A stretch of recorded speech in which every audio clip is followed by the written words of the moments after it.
Hari ini kita mengikuti doa Prapentakosta hari yang ke-6. Tema hari ini kita akan bersama-sama belajar tentang akulah kebangkitan dan hidup. Diambil dari Yohanes pasal 11 ayat 25. Nanti mungkin Bu Novita baca kembali. Jawab Yesus, akulah kebangkitan dan hidup. Barang siapa percaya kepadaku, ia akan hidup walaupun ia sudah mati. Bapak Ibu, kita akan memulai dengan menyanyikan lagu dari NKB 69. Kita nyanyikan 2 ayatnya. Yesus telah datang ke dunia cemar.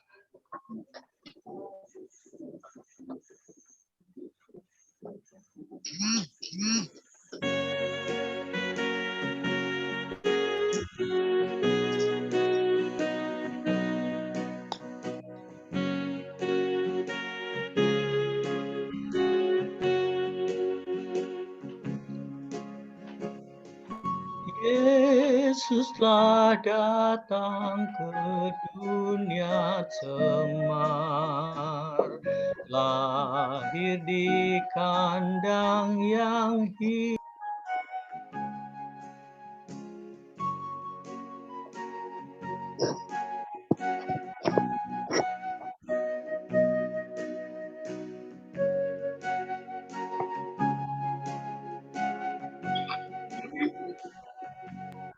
Bluetooth mode. Dia mencariku.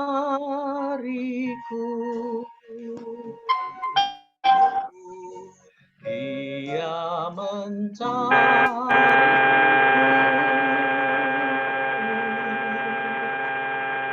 namanya indah dan ajaib benar. Dia mencariku.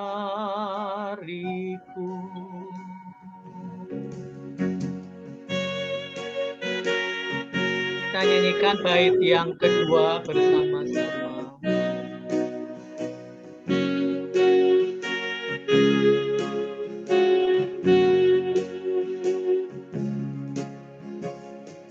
Yesus telah mati di Golgota, hutang dosaku dilunasinya. Sungguh mulia perbuatannya. Dia membasuhku. Dia membasuhku. Dia membasuhku.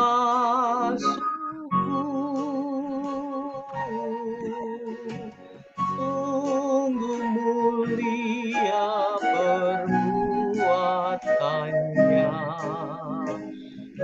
Dia membasuhku.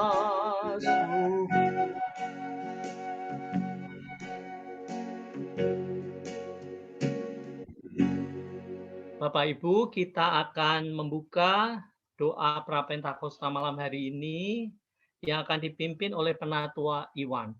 Silakan, Pak. Terima kasih Penatua Yohanes. Bapak Ibu sekalian, mari kita berdoa. Bapa kami yang ada di surga, kami mengucap syukur kalau pada malam hari ini kami masih diberi kesempatan boleh bersama berkumpul dalam persekutuan doa Prapentakosta hari ke-6. Terima kasih atas penyertaan Tuhan dan kasih karunia yang senantiasa Kau berikan bagi kami semua. Berkatilah kami bila sebentar kami akan memulai persekutuan ini, agar kami dapat menjalankan ibadah, memuji Tuhan, dan mendengarkan firman Tuhan dengan baik, dan nama-Mu saja yang dipermuliakan. Kami menyerahkan seluruh acara ini ke dalam tangan-Mu, di dalam nama Tuhan kami, Yesus Kristus.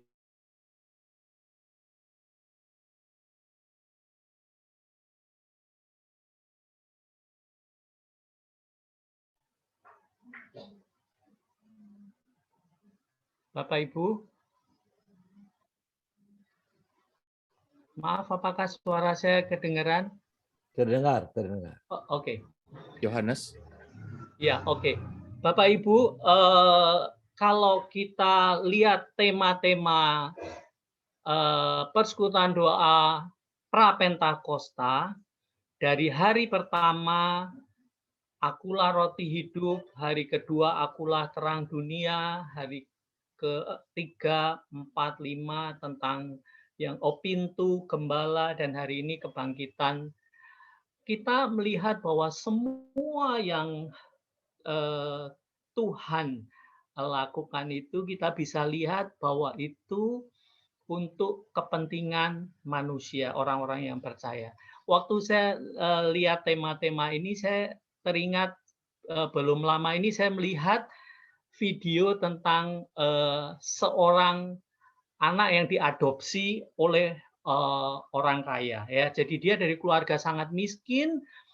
Waktu kecil karena tidak bisa membesarkan anaknya lalu dipelihara oleh satu keluarga kaya dari luar negeri. Setelah sekitar 20 tahun, dia bertemu dengan ibunya yang betul. Itu kelihatan sekali bahwa begitu bedanya anak adopsi ini sudah begitu modern, begitu terpelajar, begitu terpelihara ya dengan baik. Sementara keluarganya yang di kampung, yang ibunya yang asli, ayahnya yang asli itu begitu jauh perbedaannya.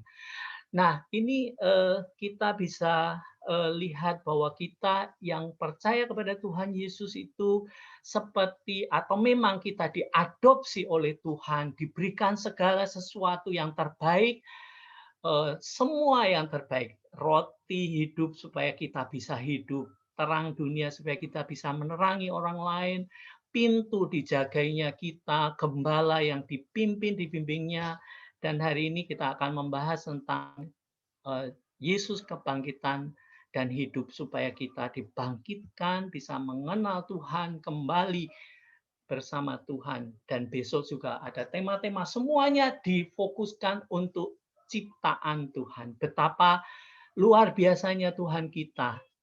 Kita harus bersyukur, biarlah lewat renungan tiap hari itu kita menyadari betapa indahnya yang disediakan Tuhan buat setiap kita orang percaya. Hari ini kita akan masuk ke firman Tuhan, kita akan menyanyikan dari NKB 68, Yesus berfirman. Kita menyanyikan 3 ayat.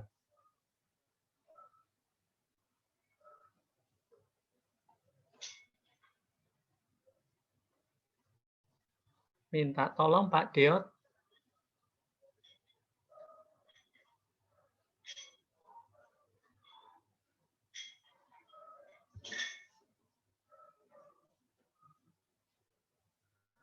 Pak Deot.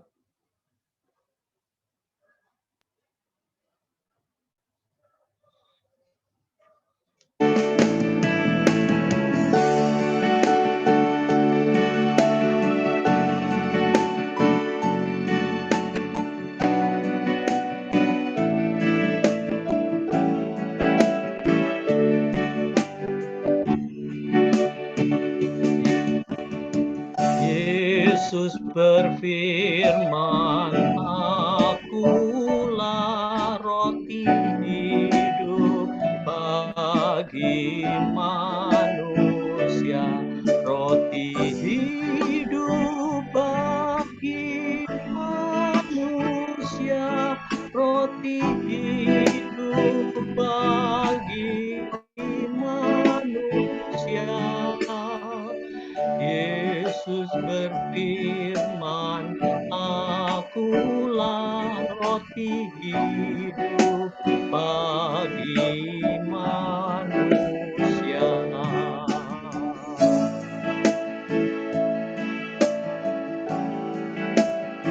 Kita nyanyikan bait yang kedua. Firman akulah terang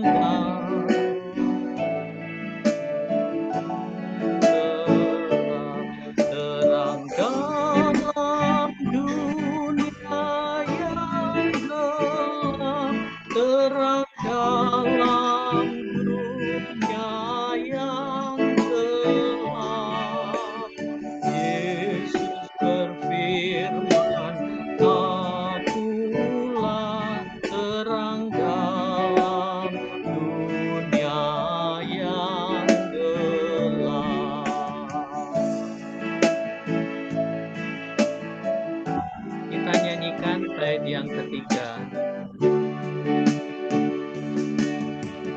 Yesus berfirman, akulah kebangkitan hidup yang kekal, kebangkitan hidup yang kekal, kebangkitan hidup yang kekal. Yesus berfirman, akulah kebangkitan hidup yang kekal. Dipersilahkan untuk Pendeta Novita.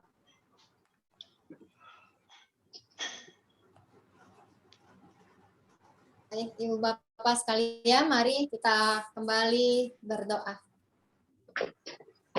Tuhan yang Maha Kasih, kami menyiapkan diri kami untuk mendengar firman Tuhan. Dan karenanya Tuhan bersabdalah kepada setiap kami di malam hari ini, dimanapun kami berada, dengan setiap keadaan kami masing-masing. Tuhan, jamah kami dengan firman-Mu, apa yang akan kami baca, dengar, dan renungkan, biarlah itu yang kiranya dapat kami yakini di dalam kehidupan kami sehari-hari. Bersabdalah ya Tuhan, bersabdalah, kami siap untuk mendengar. Dalam nama Tuhan Yesus kami berdoa. Amin. Ibu Bapak sekalian, saya akan sambil share screen ya untuk kita. Ibu Bapak sekalian, di dalam serial Persekutuan Doa Pra Pentakosta, maka ini adalah hari yang ke-6 di mana kita kembali bersekutu bersama-sama untuk menaikkan doa-doa kita. Nah, sekalipun bahwa malam hari ini adalah malam yang ke-6, namun ketika kita berbicara tentang ucapan Tuhan Yesus akulah, maka ini adalah ucapan kelima yang akan kita bahas. Kita telah membahas tema-tema tentang roti, terang, pintu, gembala, yang dibagi dalam 2 hari ya, tentang gembalanya. Lalu malam ini kebangkitan dan hidup, lalu masih ada 2 hari lagi. Ungkapan atau tema yang kita akan bahas di malam hari ini, ya waktu awal Pendeta Stira juga sudah membahas ya sebelumnya tentang hal itu, menjadi bagian dari ungkapan akulah yang ada di dalam Injil Yohanes. Ya. Atau di dalam bahasa Yunani-nya itu adalah ungkapan ego eimi. Ego itu aku, eimi adalah. Aku adalah. Yang menjadi 7 perkataan yang terkenal dari dalam Injil Yohanes. Dan selain 7 perkataan ego eimi, tentu kita juga mengenal 7 perkataan Tuhan Yesus di atas kayu salib yang diambil dari berbagai kisah di dalam Injil, tidak hanya Injil Yohanes, tapi ego eimi adalah pengajaran yang tertuang di dalam Injil Yohanes. Nah, malam hari ini kita akan membahas ungkapan yang kelima, yaitu kebangkitan dan hidup. Saya mengajak kita untuk menyimak Alkitabnya, yaitu terambil dari Yohanes 11 ayat 21 sampai 27. Yohanes 11 ayat 21 sampai 27. Saya stop share dulu sebentar.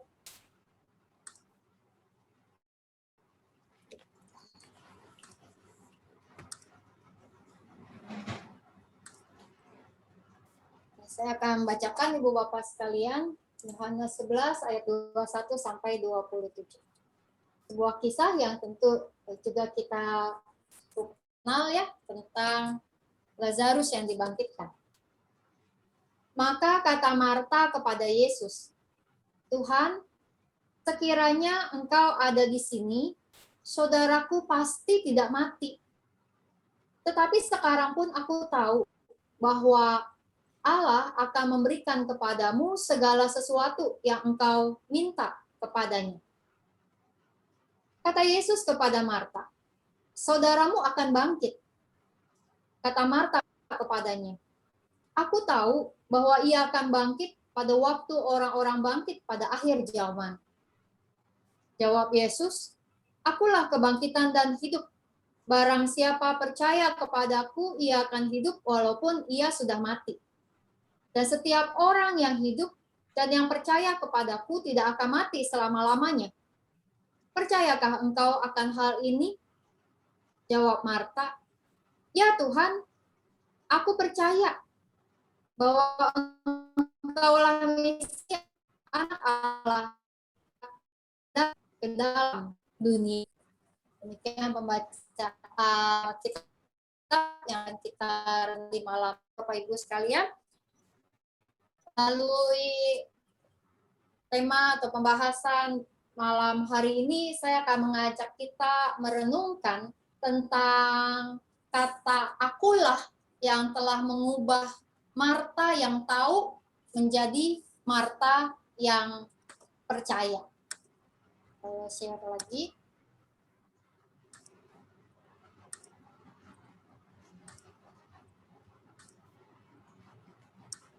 Apa yang saya maksud dengan tema ini, ya nanti kita akan bahas ya, yaitu sebuah perkataan Marta ketika ia berkata awalnya bahwa ia tahu, lalu kemudian ia menjadi Marta yang percaya. Nah, Ibu Bapak, saudara-saudari yang kasih Tuhan, kalimat akulah kebangkitan dan hidup yang dicatat di dalam Yohanes 11 ayat 25 berbicara tentang kisah Lazarus yang dikasihi oleh Yesus, dan hal itu kita ketahui dari apa yang dituliskan oleh penulis Injil Yohanes. Lazarus dan saudari-saudarinya, yaitu Maria Marta, adalah orang-orang yang dikasihi, orang-orang yang dekat, teman, sahabat, gitu ya, dari Yesus. Dan kemudian Alkitab menceritakan bahwa Lazarus sakit dan kemudian mati. Dan orang memberitahu Yesus, ya, awalnya Maria Marta memberitahu bahwa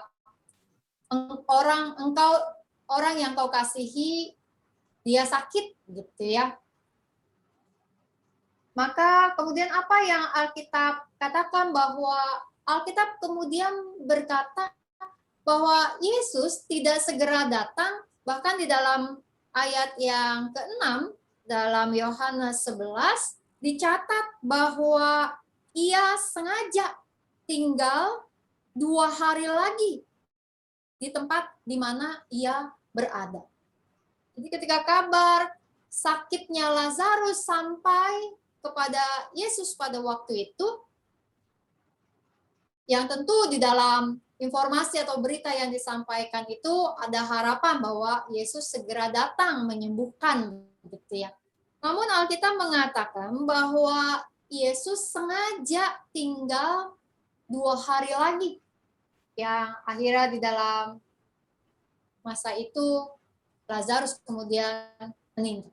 Dan kenapa Yesus melakukan itu? Di dalam ayatnya yang ke-15, Alkitab mengatakan, tapi syukurlah aku tidak hadir pada waktu itu, sebab demikian lebih baik bagimu, supaya kamu dapat belajar percaya.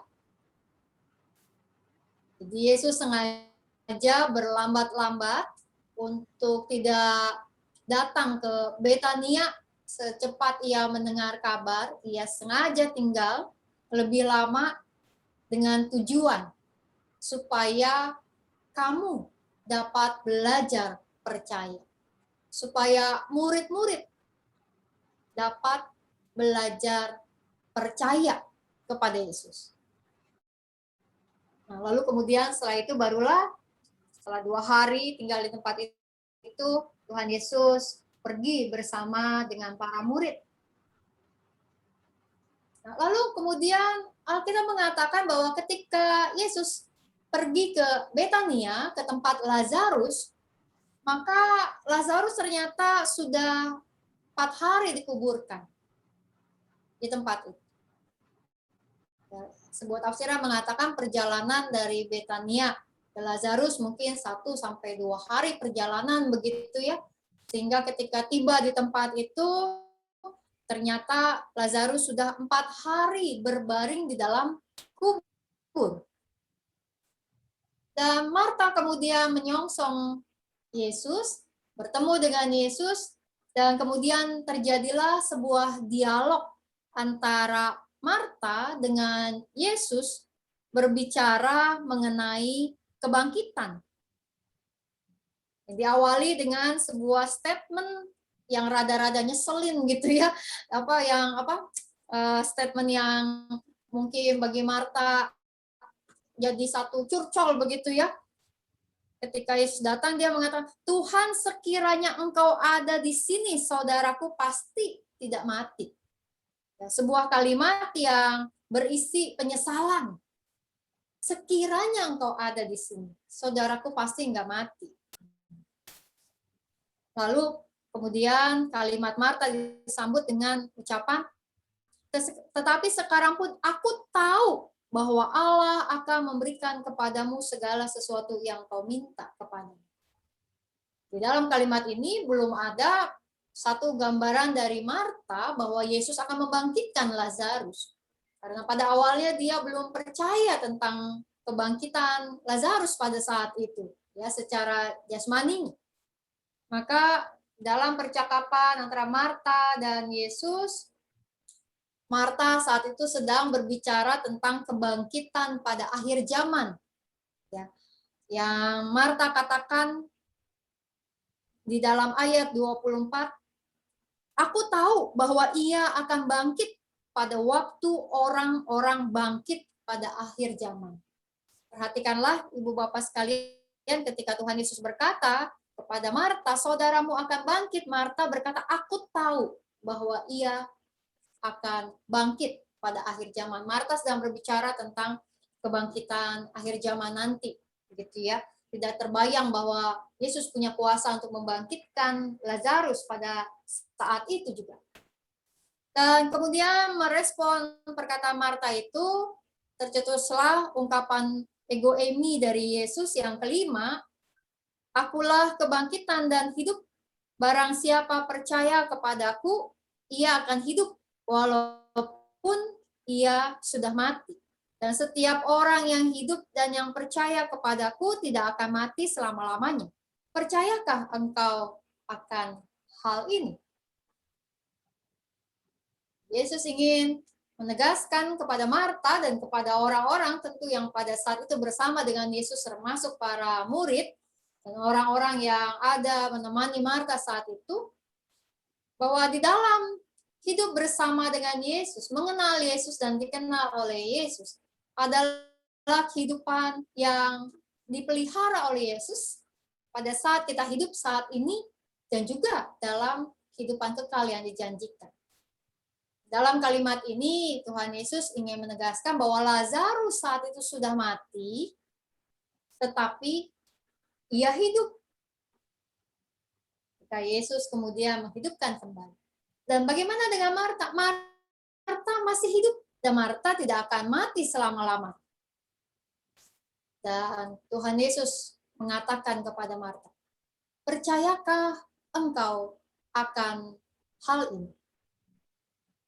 Percayakah engkau bahwa aku itu punya kuasa untuk membangkitkan pada akhir zaman?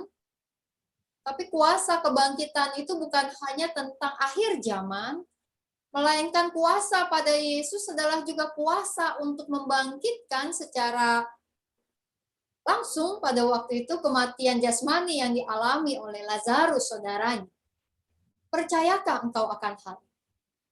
Ibu, Bapak, Saudara-saudari, pada awalnya tadi, di dalam ayat-ayat awal, sebelum Tuhan Yesus mengatakan kalimat akulah kebangkitan dan hidup, kalimat yang terlontar dari Marta adalah aku tahu. Aku tahu bahwa Allah akan memberikan kepadamu segala sesuatu yang kau minta. Aku tahu bahwa ia akan bangkit pada waktu orang-orang bangkit pada akhir zaman. Marta tahu hal-hal yang menjadi pengajaran agama. Maria tahu apa yang menjadi sebuah pemahaman pada saat itu tentang kebangkitan. Marta tahu hal-hal itu.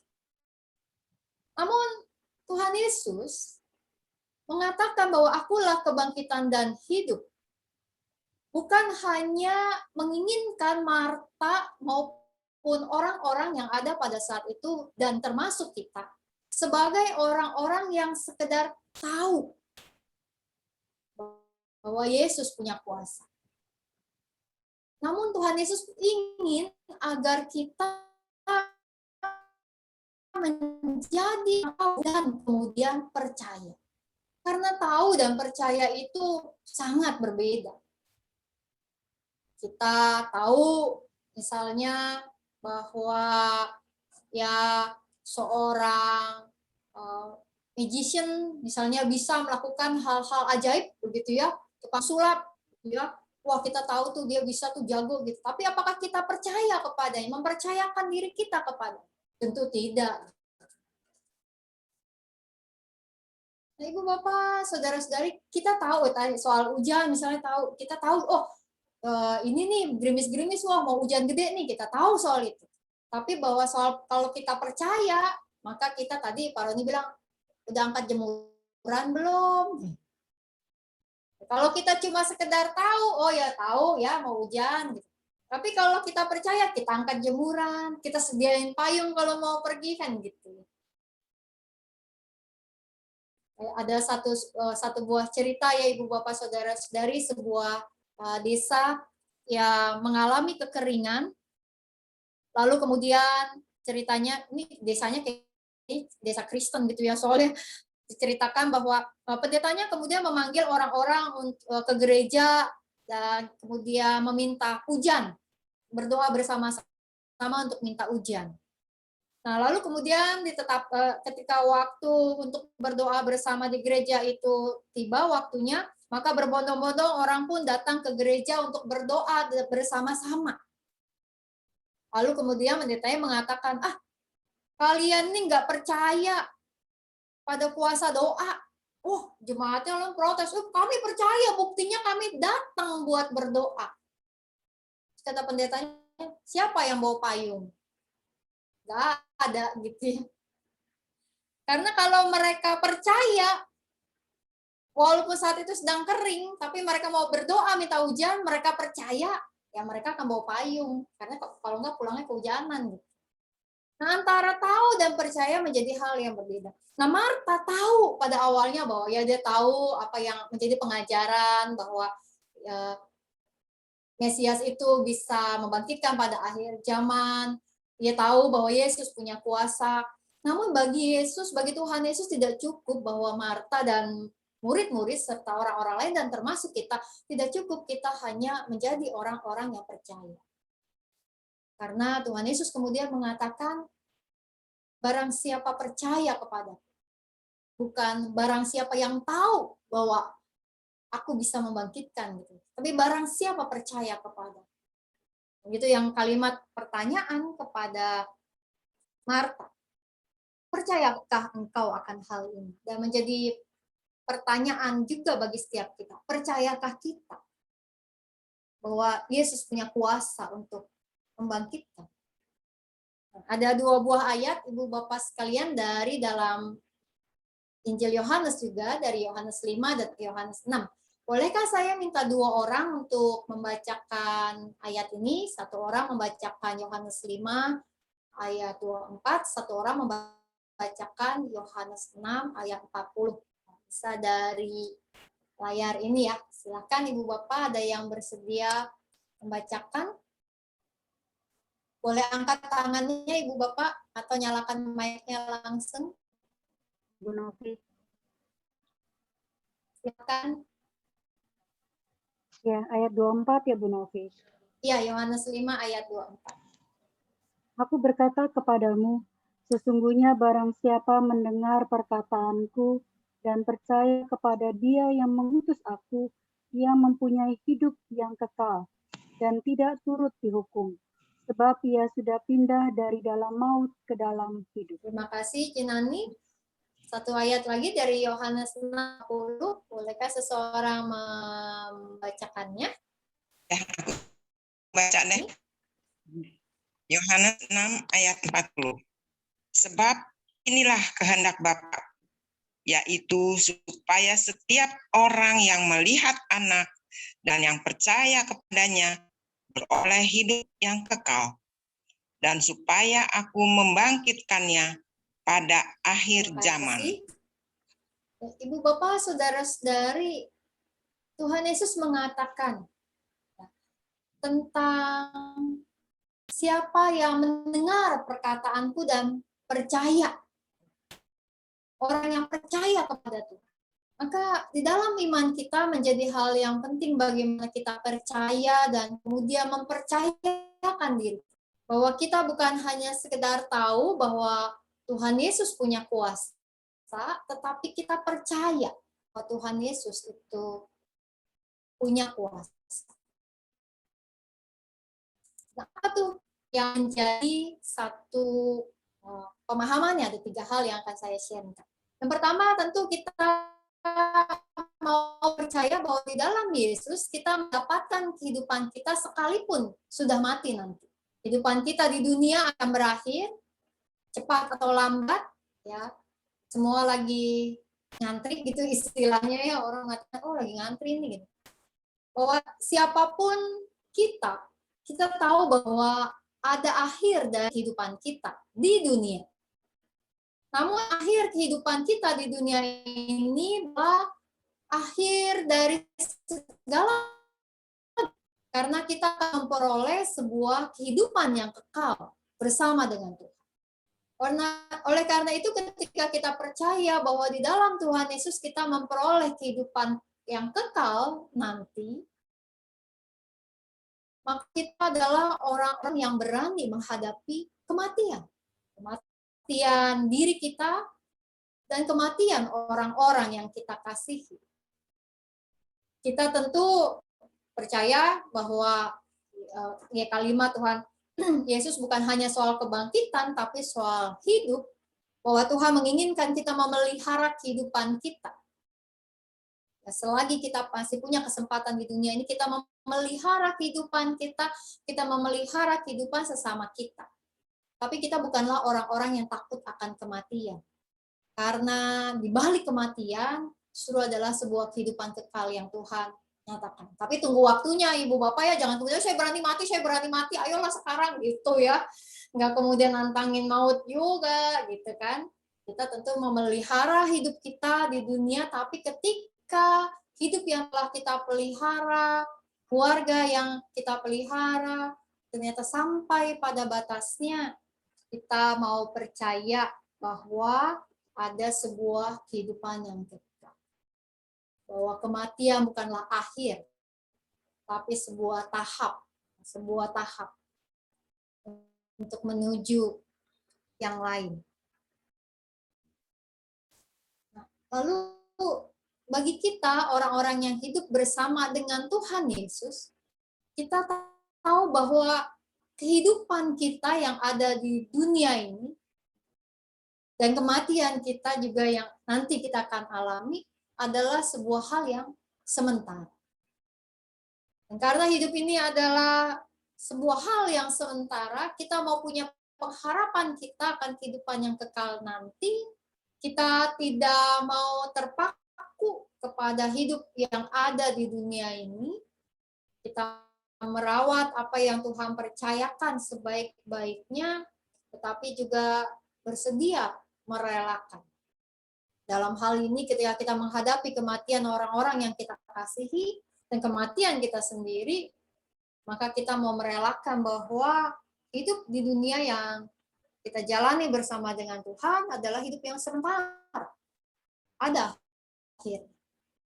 Nah, karena itu ungkapan dari akulah kebangkitan dan hidup, serta peristiwa kebangkitan Lazarus pada waktu itu, menjadi sebuah cara agar Marta, Maria, dan Lazarus tentu saja, serta keluarganya, teman-temannya yang melayat pada waktu itu, serta para murid dan banyak orang yang bersama dengan Yesus belajar untuk percaya.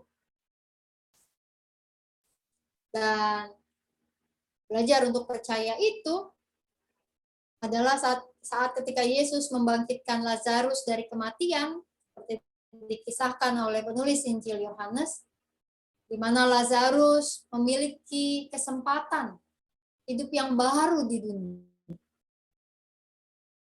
terutama untuk dapat belajar percaya. Bahwa peristiwa kisah yang terjadi kepada Lazarus, kisah kebangkitan Lazarus, adalah sebuah kisah agar kita dapat percaya pada kuasa Yesus. Bahwa Yesus bukan hanya berkuasa untuk memberi makan ribuan orang. Yesus bukan hanya berkuasa menyembuhkan orang sakit kusta, mencelikkan orang yang buta. Yesus bukan hanya berkuasa untuk berjalan di atas air. Yesus bukan hanya berkuasa menenteramkan badai. Yesus berkuasa atas kehidupan dan kematian setiap orang. Kisah Lazarus mengajar kita agar kita percaya pada kuasa Yesus.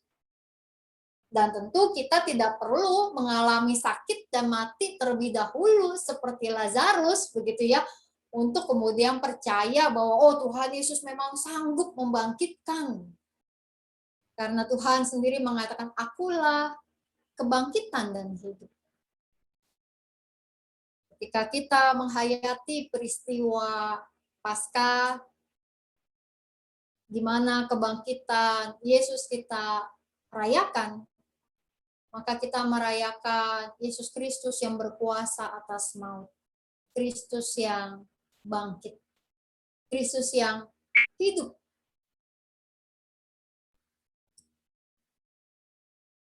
Dan hidup bersama dengan Tuhan Yesus berarti hidup bersama dengan Tuhan Yesus yang bangkit dan sanggup membangkitkan kita.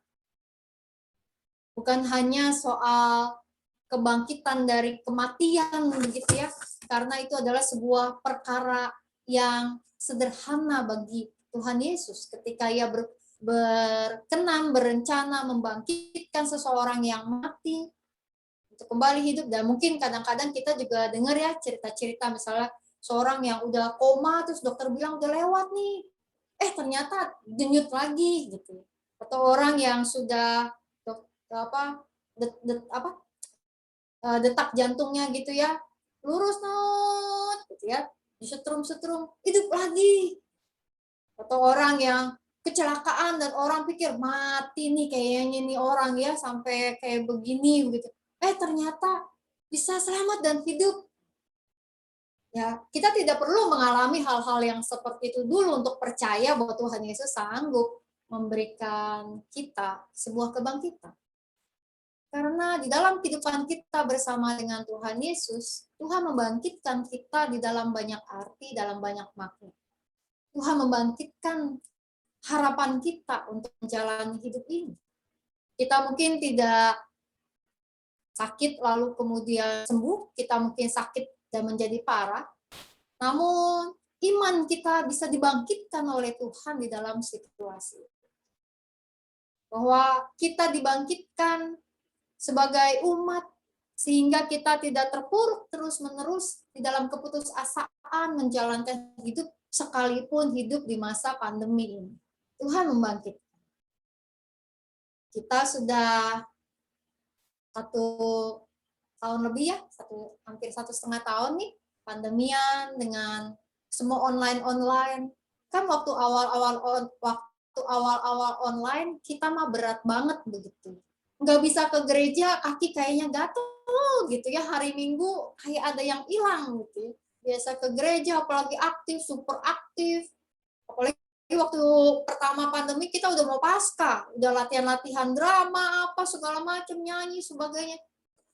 Hilang aja. Awal-awal berat kita gitu ya. Gimana caranya kita bisa ibadah? Gimana caranya kita bisa tetap berkomunikasi? Gimana caranya kita bisa tetap merawat persekutuan kita? Dan di dalam perjalanan kita sebagai gereja, kita melihat bahwa Tuhan menolong kita bangkit.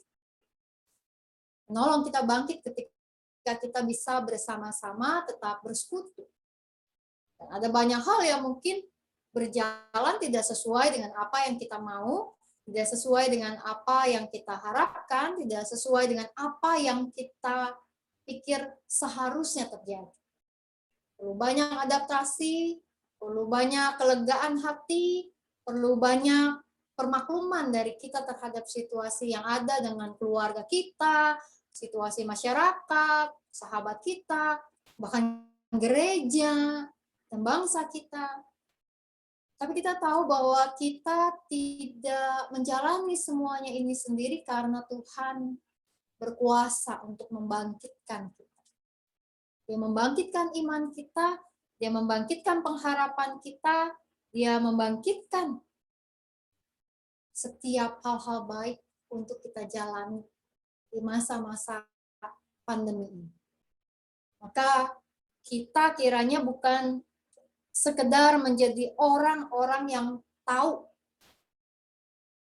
bahwa Yesus berkuasa, tapi kita menjadi orang-orang yang percaya bahwa hidup bersama dengan Yesus adalah hidup yang memiliki kebangkitan, di mana Yesus memelihara kita dalam dunia ini, bahwa hidup kita tidak sendiri,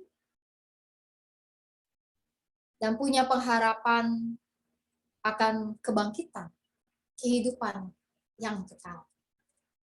Kiranya Tuhan menolong kita memiliki iman percaya kita untuk terus bangkit, menjalankan kehidupan kita bersama dengan Tuhan, karena sungguh Kristus adalah Kristus yang bangkit dan hidup bersama dengan kita di dunia. Amin.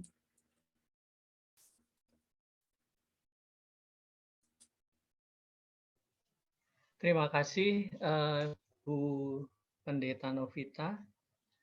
Bapak Ibu, baru saja kita belajar satu lagi topik dari dari Persekutuan Prapentakosta, dari pengetahuan ke percaya. Kita akan memasuki doa syafaat.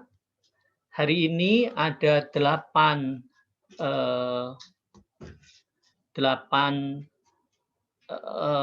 hal yang akan didoakan.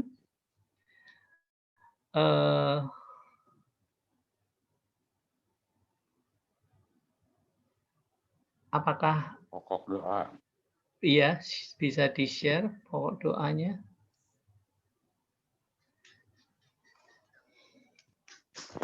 Yang pertama itu tentang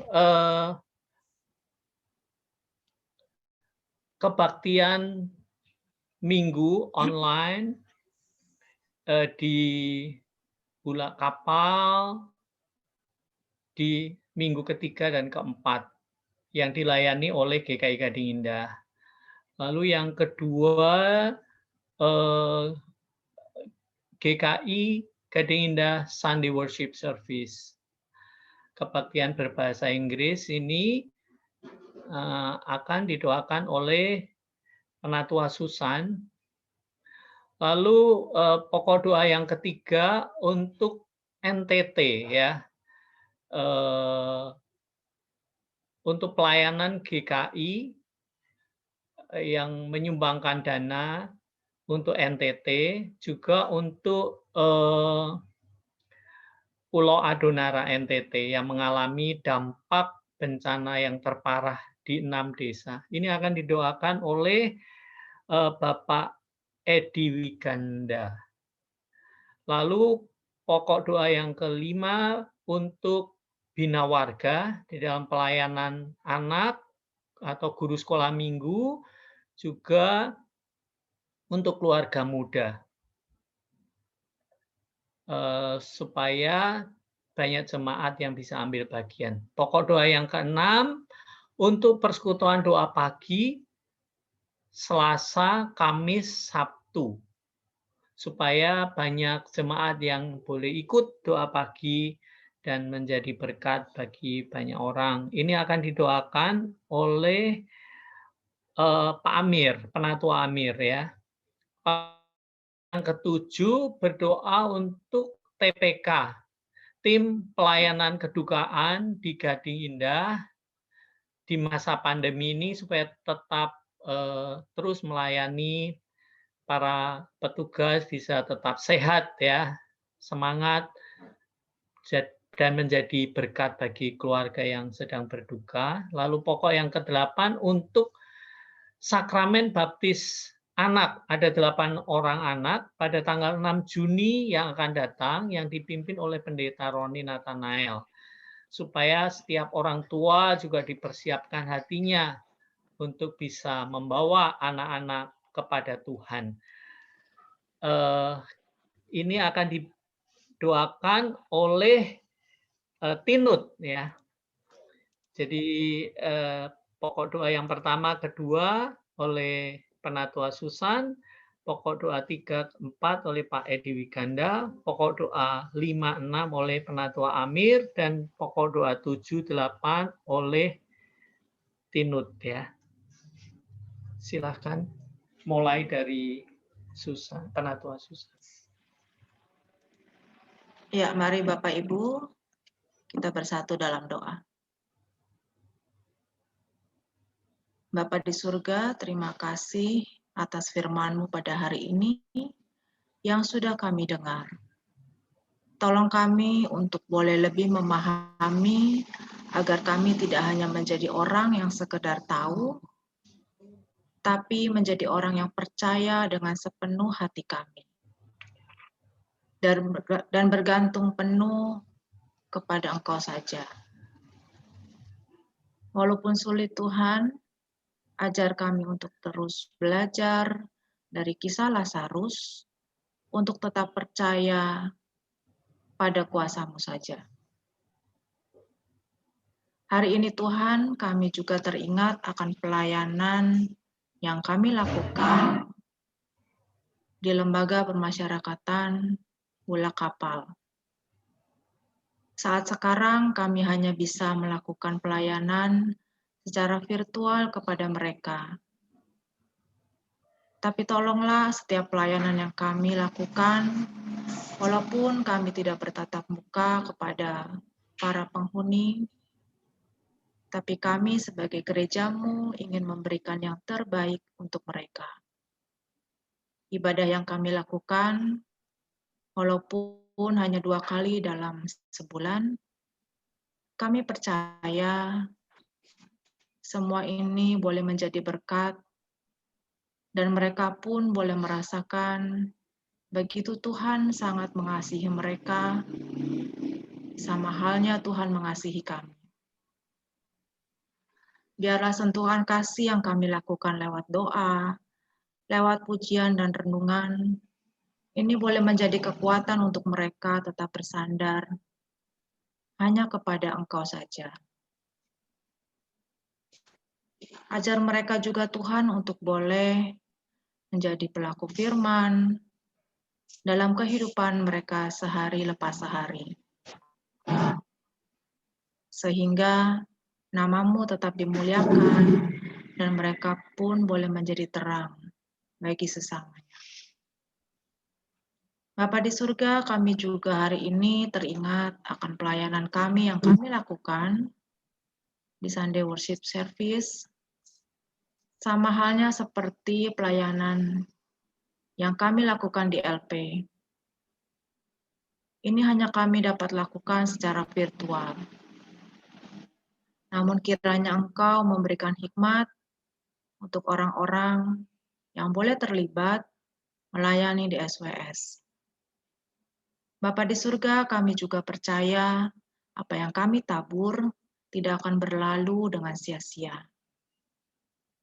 Karena itu, biarlah jemaat-Mu di SWS boleh merasakan kehadiran Tuhan lewat setiap ibadah yang kami lakukan. Jemaat-Mu juga boleh makin bertumbuh dalam iman dan pengenalan akan Engkau. Engkau kiranya akan memberkati setiap jemaat yang ada dan yang mengikuti ibadah di SWS, jemaat dewasa maupun jemaat anak-anak. Biarlah mereka semua boleh menjadi pelaku firman di tengah-tengah kehidupan mereka. Terima kasih Tuhan Yesus, kami mau alaskan doa ini hanya kepadamu saja.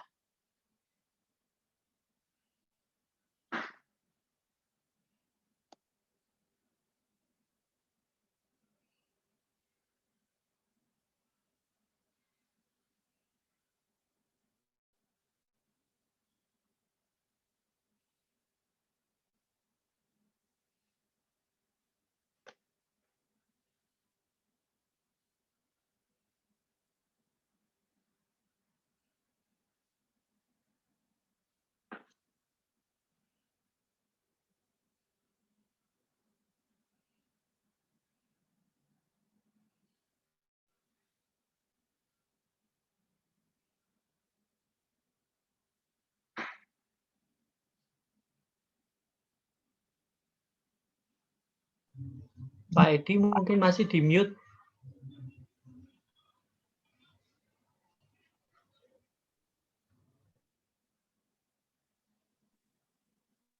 Ya, sorry.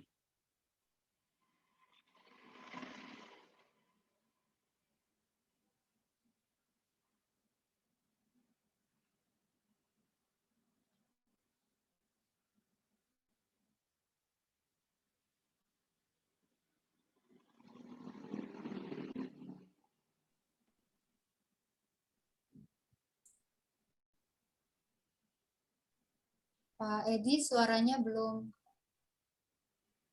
keluar ya.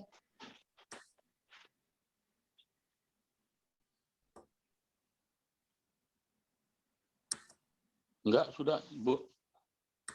Kedengaran ya, Bu? Ya sudah Pak. Halo? Sekarang kedengaran Pak Edi. Silahkan.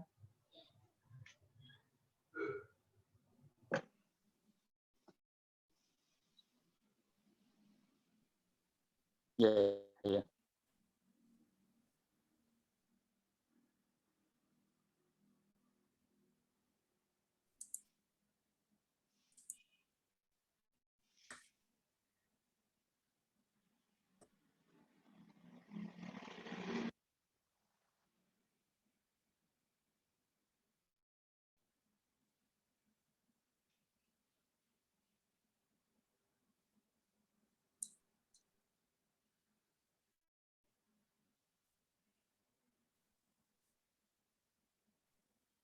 Maaf, tadi koneksinya terganggu, Pak. Mungkin bisa saya Enggak, ya? gantikan ya Pak Edi ya. Ya, baik Ibu Bapak, mari kita berdoa. Tuhan yang Maha Kasih, kami juga datang ke hadapan hadirat-Mu Tuhan. Kami berdoa untuk bantuan kepedulian ke NTT oleh tim Gerakan Kemanusiaan Indonesia atau GKI. Kiranya semakin banyak anggota jemaat dan simpatisan yang dapat tergerak untuk menolong situasi yang ada, sekalipun musibah banjir bandang telah berlalu, namun di dalam semua proses untuk kembali membangkitkan, membangun infrastruktur yang ada, maupun juga bahkan gedung-gedung sekolah dan gereja, fasilitas umum, bahkan rumah-rumah warga yang ada di daerah NTT, dibutuhkan begitu banyak daya, konsentrasi, serta dana, maka segalanya kiranya bisa berlangsung dengan baik ketika pihak masyarakat di sana juga punya semangat untuk membangun. Pemda dapat juga melakukan langkah-langkah yang terbaik untuk mengkoordinir segala sesuatu upaya membangun kembali, serta juga ada banyak orang yang terjun menolong agar situasi tersebut dapat semakin pulih. Kami berdoa ya Tuhan untuk juga tim GKI di Pulau Adenara di mana ada 6 desa di sana yang secara khusus mengalami penderitaan karena musibah yang ada. Tuhan yang Maha Kasih, kami tahu bahwa keadaan alam berada di luar kendali kami sebagai manusia. Dan karenanya Tuhan, biarlah kiranya kami dapat mengantisipasi kehidupan kami ke depan dengan lebih baik, dengan saling peduli dan saling menopang, saling menolong dalam berbagai keadaan yang terjadi sebagai satu bangsa dan negara.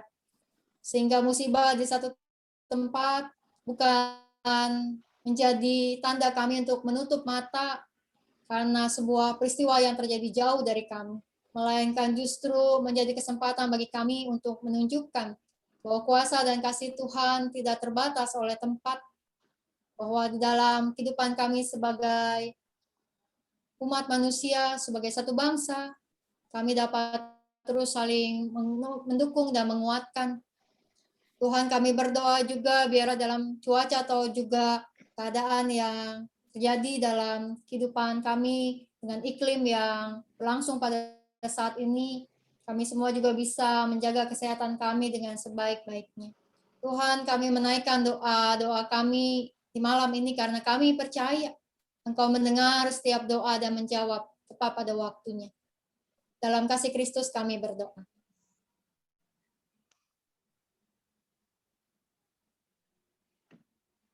Tuhan, Allah Bapa kami yang di sorga, saat ini kami juga mendoakan pembinaan bina warga khususnya untuk pelayanan anak guru sekolah minggu.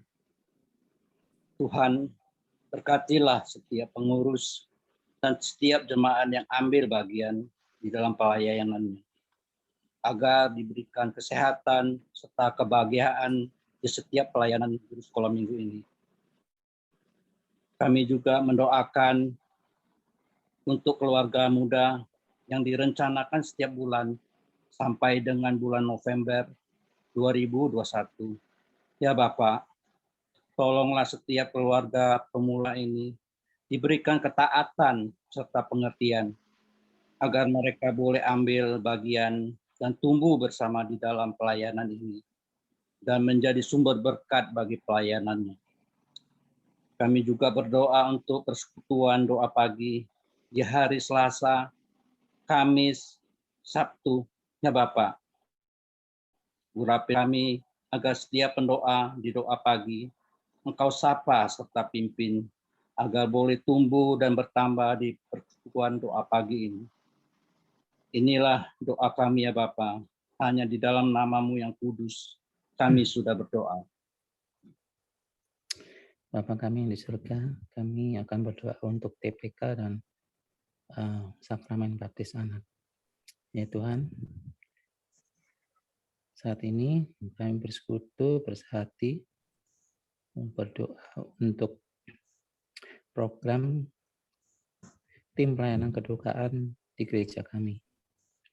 Tuhan, tolonglah berkati program ini supaya dapat berjalan dengan baik di dalam pimpinan Tuhan. Ya Tuhan, kami berdoa untuk pelayan-pelayan kami yang terlibat di dalam tim pelayanan kedukaan ini ya Tuhan. Engkau tolong lindungi, Engkau tolong naungi dengan kuasa-Mu supaya mereka boleh tetap sehat, tetap bijak, dan disiplin dalam menerapkan protokol kesehatan dalam melayani di tim kedukaan ini. Kami berdoa untuk para penatua yang terlibat, para pengurus yang terlibat, dan para pendeta yang terlibat langsung di tempat keduaan. Engkau tolong Tuhan, berkati dan pimpin setiap langkah mereka untuk melayani berdoa. Ya Tuhan, kami merasakan bahwa tim kedukaan ini kami berdoa dan sungguh supaya tim kedukaan ini dapat menjadi teman, dapat sahabat untuk menghibur mereka yang kedukaan. Dan juga kiranya tim kedukaan ini terus berjalan di dalam masa pandemi ini dengan baik dan dalam pimpinan-Mu saja ya Tuhan. Ya Tuhan, saat ini kami juga berdoa untuk sakramen baptis anak. Tuhan mau berkati pelaksanaan ibadah sakramen baptis anak ini. Berikan kepada kami dan terutama bagi orang tua supaya memberikan perhatian khusus untuk sakramen baptis ini. Karena hal ini setiap tahun selalu kami jalani beberapa kali sehingga menjadikan rutinitas. Tuhan tolonglah di dalam rutinitas ini, sakramen baptis ini dapat memberi makna dan memberi arti, terutama untuk orang tua yang membaptiskan, untuk menanamkan dasar-dasar iman untuk anak-anaknya nanti di dalam iman percaya kepada Tuhan. Sehingga mereka tetap berjalan di dalam bimbingan dan pimpinan Tuhan dan ajaran Tuhan yang benar. Untuk itu Tuhan kami mohon Engkau tolong, lindungi dan berkati supaya mereka tetap sehat dan tetap menjaga protokol kesehatan sedemikian rupa sehingga mereka dapat melaksanakan baptis anak ini dengan baik. Kami juga berdoa Tuhan untuk perekaman yang akan dilaksanakan pada Minggu 23 jam 1 siang untuk ibadah tanggal 6 Juni nanti Tuhan. Mau berkati juga supaya setiap orang yang terlibat dalam perekaman ibadah ini Engkau lindungi, Engkau sertai dan Engkau pimpin sehingga perekaman ini dapat berjalan dengan baik. Demikian juga tim-tim multimedia yang merekam dan melaksanakan pengeditan liturgi. Oh berkati Tuhan supaya ibadah online ini dapat menjadi berkat bagi semua jemaat yang mengikutinya. Ya Tuhan, tolonglah semuanya ini, program-program kami ini di GKI Gading Indah semuanya Engkau berkati.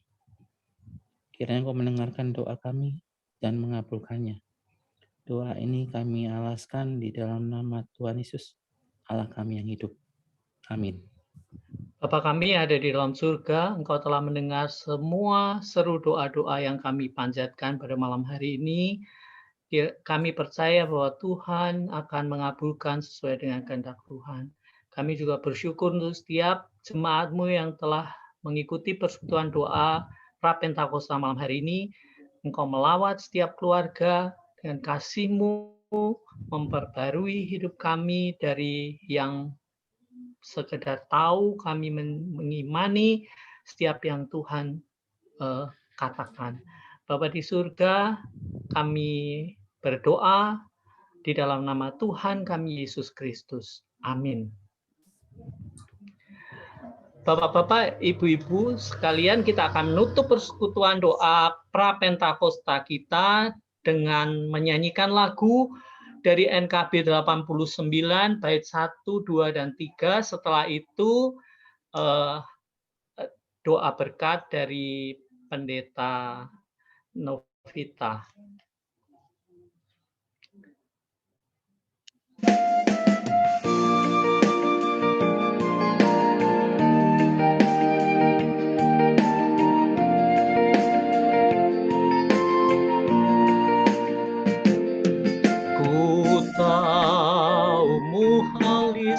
Hidup dan kelak berdiri di dunia, dan Tuhan beri hidup abadi, rahmat dan kasih miliknya. Ku tahu Yesus itu hidup, kelak berdiri di dunia, hidup abadi diberinya, rahmat dan kasih miliknya. Ayat yang kedua, ku tahu bahwa janji Tuhan tetap tepat, bukan semu. Kendati tubuh ini hancur, kelak kami akan bertemu. Ku tahu Yesus itu hidup, kelak berdiri di dunia, hidup abadi diberinya, nama dan kasih miliknya. Ayat yang ketiga, ku tahu disediakannya tempat tinggalku abadi, dan aku akan dijemputnya, kasihnya tidak terperi. Ku tahu Yesus hidup, kelak berdiri di dunia, hidup abadi diberinya, rahmat dan kasih miliknya.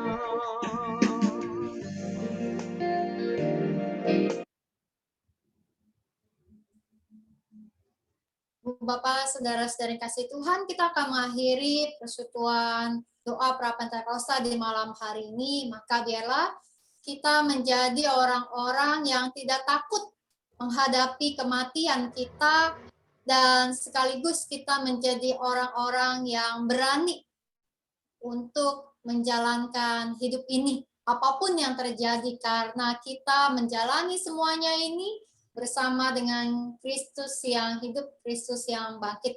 Mari kita menerima berkat Tuhan. Kasih karunia dari Allah, Sang Bapa, Putra, dan Roh Kudus yang menyertai Ibu Bapa, saudara-saudari, dari sekarang sampai selama-lamanya. Amin. Amin.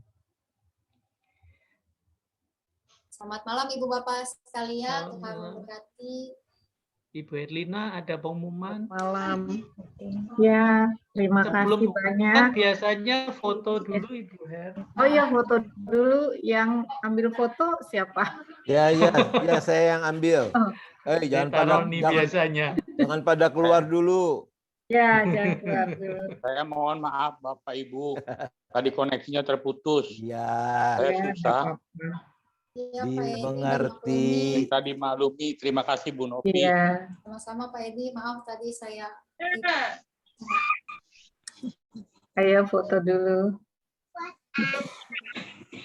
Ayo, yang masih tertutup mau membuka.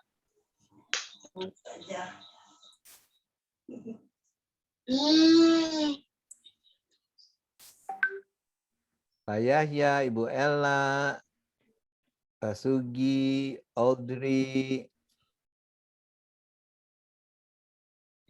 Dina, welcome. Ya, seberapa yang ada sudah. Oke, terima kasih. Terima kasih. Selamat malam Bapak Ibu. Selamat malam. Salam semuanya. Terima kasih. Terima kasih Bu Novita. Selamat malam. Belum keluar.